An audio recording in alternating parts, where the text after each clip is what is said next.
In Turkey, Turkish coffee is a big thing and somehow represents a main component of the Turkish people culture. This big coffee culture in Turkey is not just about how the coffee is made, it starts from a long history that created this unique culture and extends to how the coffee is selected, roasted and ground, and how the coffee is brewed and served. All coffee experts agree that medium roast Arabica beans is what you need to start with for making a cup of authentic Turkish coffee.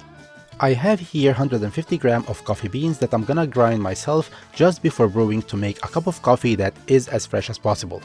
For every type of coffee, the beans need to have a specific texture, and for the Turkish coffee, the beans need to be super finely ground.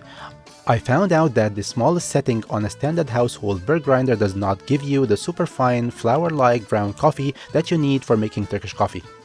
If you're gonna grind the coffee yourself at home, use the coffee and spice grinder and process small quantities at a time, and you will get the super fine ground coffee that you need for an amazing cup of Turkish coffee.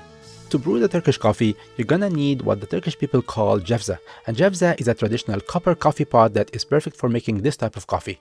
They are fairly cheap and they come in different sizes to brew coffee for one person to several persons as needed.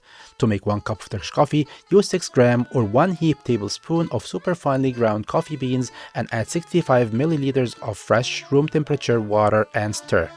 Some people like their coffee sweet. In Turkey, they have 3 levels of sweetness. Şekerli, which means less sweet, and this can be achieved by adding half teaspoon of sugar to the coffee before brewing. Şekerli, which means medium sweetness, and this can be made by adding 1 teaspoon of sugar. And of course, Şekerli, which means sweet coffee that can be made by adding 1.5 teaspoon of sugar to the Jaffza before brewing. On a very low heat, simmer for about 5 minutes until the coffee comes to a boil and starts frothing. When you see this froth, you know that you've done it right. This froth is a big thing, and I heard from Turkish people that coffee is nothing without a coffee froth.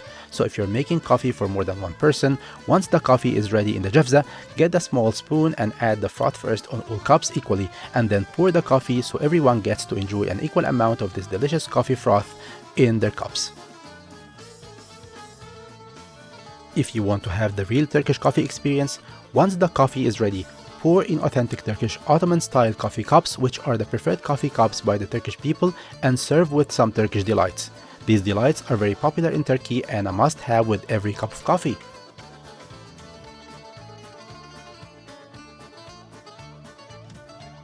Now let me enjoy this cup of coffee. Seriously guys, this Turkish coffee is amazing. It is very fragrant and creamy with some bitterness that makes the taste of this coffee even more interesting and enjoyable. And when you combine the taste of this coffee with sweetness from the Turkish Delights, you will be having one of the best coffees you have ever experienced in your life. If you like this episode, try this amazing Turkish coffee and tell me your opinion in the comments below or on Food Basics Reinvented Facebook and Instagram pages. Please subscribe so you don't miss any of my new videos. Thank you so much for watching. Bon appétit!